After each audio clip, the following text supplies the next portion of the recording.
Dalam beberapa hari terakhir, kalau boleh kita lihat berdasarkan observasi ya, itu sejak Pak Purbaya terpilih menjadi, Menteri Keuangan ya, saham-saham yang terkorelasi dengan rokok langsung mengalami rally. Tapi pada saat, Pak Purbaya menggantikan Bu Sri Mulyani, rally tersebut itu dijustifikasi karena ya selama ini Bu Sri Mulyani mungkin kebijakannya lebih tanda kutip, tidak terlalu favorable di sektor yang berhubungan dengan rokok. Nah, ketika berubah menjadi Pak Purbaya, ekspektasinya seharusnya dari sisi regulasi akan ada perubahan lah. Itu yang terjadi waktu terjadinya kabinet reshuffle ya, my friends ya. Nah, mengingatkan sebelumnya, jadi kalau saya coba cek archive-nya kita pernah bahas mengenai saham rokok ini.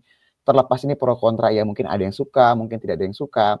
Kita pernah bahas di tanggal terakhir itu di bulan Mei, jadi 2 kali kita bahas, terakhir tanggal 23 Mei. Memang waktu itu kita melihatnya saham ini tergolong sudah defensif, ekspektasinya kontribusi dari rokok elektriknya berangsur-angsur itu bisa terus memberikan kontribusi yang lebih besar untuk si HMSP-nya. Jadi kita ngelihat pada saat itu udah defensif. Memang sudah lama banget, jadi kita anggap ya memang ceritanya mungkin sudah terlupakan lah ya, kita boleh bilang.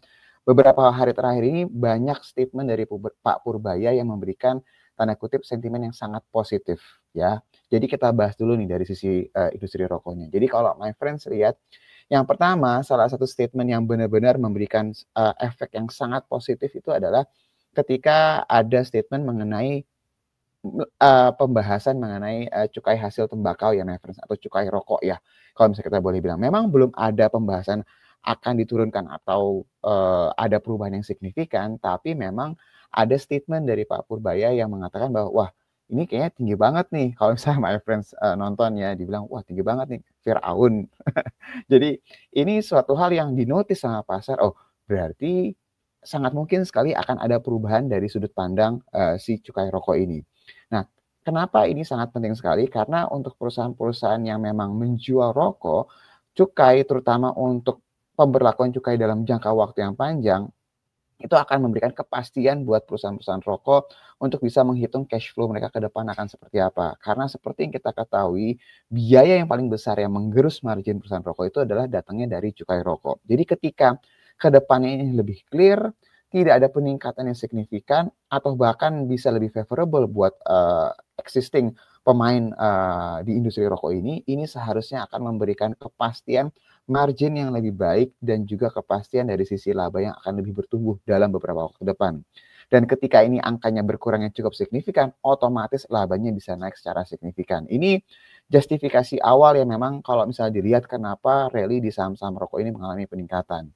Terus kemarin itu Pak Purbaya juga minta ke perusahaan-perusahaan e-commerce untuk larang rokok ilegal. Nah, ini sebenarnya game changer-nya nih my friends. Jadi ketika rokok ilegal ini akan di-stop gitu ya dan penindakannya ini akan sangat-sangat, ketat, ini imbasnya akan sangat signifikan.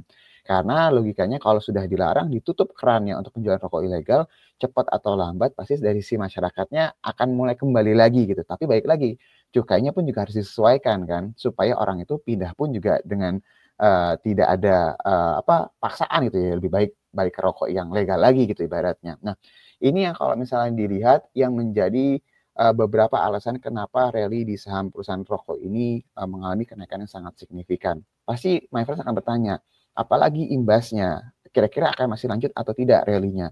Kalau melihat keadaan seperti ini, apalagi nantinya, baik lagi ya, apalagi nantinya kalau memang diikuti dengan adanya perubahan dari sisi cukai rokok yang memang, bisa mengurangi beban saat ini di industri rokok, ini yang akan menjadi salah satu pondasi awal rally yang akan sangat panjang sekali my friends. Dan mungkin perubahan ini akan sifatnya struktural dan imbasnya akan sangat positif sekali dan ini tidak hanya akan berlangsung dalam jangka pendek. Jadi narasi-narasi ini akan terus kita perhatikan. Terlepas baik lagi mungkin untuk my friends, oh ya ada yang suka dengan saham rokok, ada juga yang mungkin kontra dengan saham rokok. Nah, yang mau kita coba kasih lihat perspektif yang lain adalah kalau sampai cukai ini benar bisa diturunkan dan juga kalau misalnya kita lihat rokok ilegal di pangkas, otomatis kan permintaan rokok legal ini akan mengalami peningkatan lagi.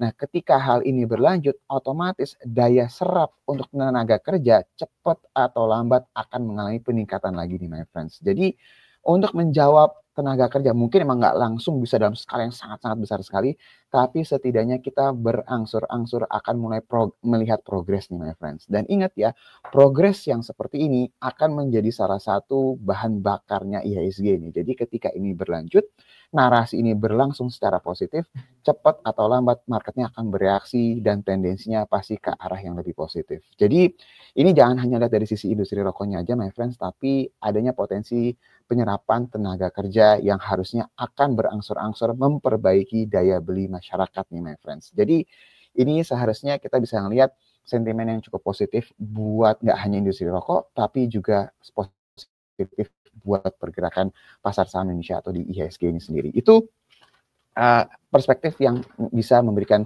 tambahan insight buat my friends.